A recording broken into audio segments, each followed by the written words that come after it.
और जासूसी कांड में एक नया मोड़ आया। ज्योति के बाद एक और यूट्यूबर जांच के घेरे में है। पुरी की यूट्यूबर प्रियंका सेनापति की भूमिका पर भी शक है और आईबी ने यूट्यूबर प्रियंका सेनापति से भी पूछताछ की है। तो ये प्रियंका सेनापति जिससे पूछताछ की गई है। डॉक्टर थानेश्वर का रुख करते हैं। डॉक्टर थानेश्वर, ना सिर्फ हिसार बल्कि हिसार से कनेक्शन पहुंच गया पुरी तक भी।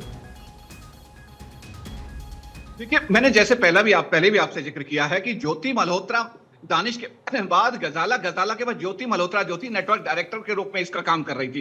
ज्योति मल्होत्रा जैसे यूट्यूबर थी, उसने अपने हो सकता है कि देश में अलग अलग यूट्यूबर से भी संपर्क कर रखा हो। वो भी जैसे अभी आपने सेनापति का नाम कहा एक, वो भी हो सकता है, क्योंकि ज्योति का जो नेटवर्क है, जो अभी सूत्रों से निकल कर आ रहा है कि ज्योति ने काफी यूट्यूबर्स को अपने साथ जोड़ा हुआ था और हो सकता है कि वो भी पाकिस्तान के लिए जासूसी करते हो, अलग अलग क्षेत्र में जासूसी करते हो। इसके साथ अगर आप ज्योति का जो यूट्यूब चैनल देखेंगे तो उसमें साफ निकल के आ रहा है कि वो जितने भी भारत के बड़े प्राचीन मंदिर हैं, जैसे उत्तराखंड की चारधाम यात्रा हो, गंगोत्री, यमुनोत्री, केदारनाथ, बद्रीनाथ हो, चाहे उसके बाद पुरी का मंदिर हो, कैलाश, और भी कई यात्राएं हैं, जैसे बालाजी मंदिर है, सालासर मंदिर है, और अलग अलग जो मंदिर है, वैष्णो देवी हो गया और बिरला मंदिर हो गया, इनके कईयों के वीडियो उसने अपने ब्लॉग पर डाले हुए हैं जो पाकिस्तान को चाहिए थे। किस तरीके से जाया जाता है, उसके नजदीक रहने की जगह क्या है, किस तरीके से वहां पे कितने गेट है, इवन तक पूरी खुल के विस्तार से उसके अंदर जानकारी दी गई है, जिससे साफ जाहिर है कि पाकिस्तान को वो जो जानकारी है विद वीडियो अपने यूट्यूब जो उसका चैनल था उसके थ्रू भी उपलब्ध करवा रही थी। इसके साथ साथ कई खुफिया जानकारी अभी जो पुलिस सूत्रों से निकल कर आ रहा है कि उसके 3 मोबाइल और जो लैपटॉप लिया है उसमें कई ऐसी संदिग्ध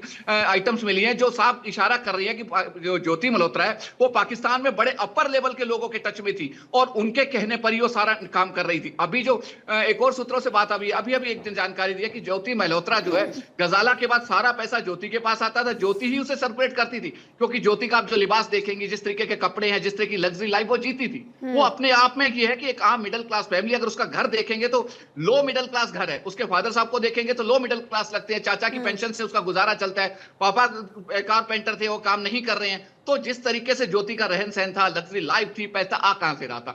YouTube channel travel with Joy से इतनी इनकम नहीं हो रही थी जो ज्योति की सारी पूर्ति कर रहा हूं। ये सारी की सारी कमाई हो रही थी दानिश से, और दानिश के बाद जो वो नेटवर्क को बांटती थी, सूत्रों से निकल कर आ रहा है कि उसमें भी दानिश से कुछ पैसा लेती थी नेटवर्क में इस व्यक्ति को इतना देना, लेकिन उससे आधे से भी कम वो आगे डाइवर्ट करती थी और बाकी पैसा अपने पास रख लेती थी। तो अभी पुलिस उसके सारे बैंक खातों को और सब चीजों को खंगाल रही है। खंगालने के बाद ही पता लग पाएगा कि हकीकत में ज्योति मल्होत्रा के पास कितना पैसा आया है। जाहिर तौर पर जांच के बाद ही ये तस्वीर साफ हो पाएगी। किस तरीके से काम कर रही थी, आखिर उसका नेटवर्क कहां फैला। बहुत ही शुक्रिया आपका फिलहाल पूरी जानकारी के लिए।